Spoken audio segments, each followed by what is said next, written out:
You know, there can be little doubt in my mind that there are more Ferraris here in Miami than in most cities in America. So what trip to the Miami Auto Show would be complete without a look at the F12 Berlinetta? Coming up now on the Fast Lane Car.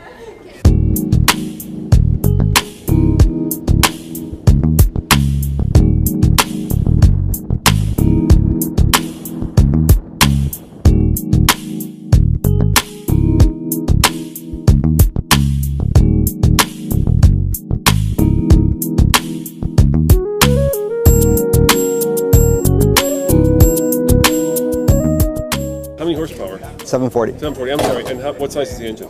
It's a 6.3 liter V12. V12. It's actually the same engine that will be featured in the LaFerrari coming out next year. So normally aspirated? Normally aspirated. Wow. Yeah. And what's the price? They started at $323,000. If you can get your hands on one, right? Well, if you can get your hands on one. They started by approximately $323,000 and they go up to about $400 depending on options. And what do you think is kind of the secret sauce in the F12? I think basically what you have here is raw horsepower compared to a very, very tailored interior. So you have a full luxury car that can be used on a daily basis with immense amounts of power and speed. It's an interesting balance. You'll notice on the front is that the F12 has these side scopes. Yeah, pretty cool. There's a big kind of hole there. What's that up? That actually serves as a spoiler to keep the car grounded. Okay. As opposed to having a big wing hanging off the back, Ferrari was able to use these spoilers to keep the car down. So it looks like the air gets channeled. All the lines on the car actually have a function, so they look beautiful obviously, but they're also used for air channeling. So in this case, the air comes up through here, comes in through the scoop, and then it is scooped across the side.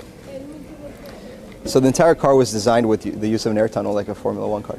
And this color is kind of interesting. Tell me about its. Well, it looks like metal actually. Well, that's what it's actually called. It's a satin aluminum finish, and it's called Aluminio Opaco, and it's an out-of-range paint color done by the Ferrari tailor-made program.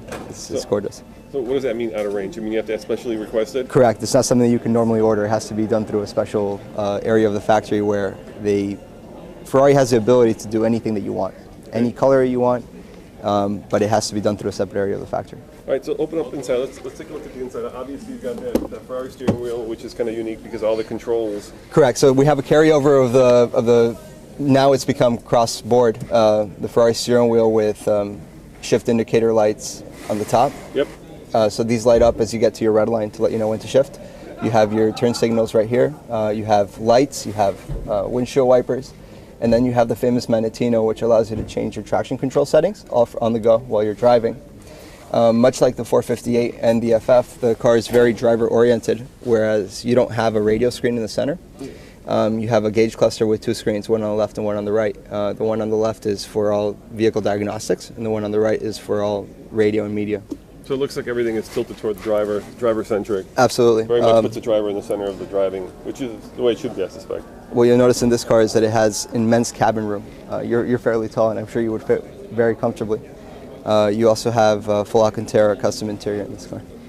Any other aerodynamic features we should be looking at? You see more scoops in the back, and you'll notice that the entire rear of the car is also very sculpted. Yep.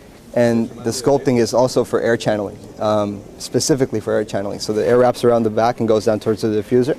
And so the air actually goes faster underneath than over the top and makes the car very stable. And how much room is in the hatchback? How much room can you... Let me show you. Yeah, pop it open. Let's see if you can use it for golf clubs and such. Golf clubs, that's a good question. I don't think golf clubs, a smaller bag possibly.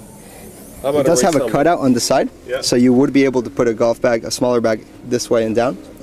You could definitely fit a couple helmets in there and all your track gear. Yeah.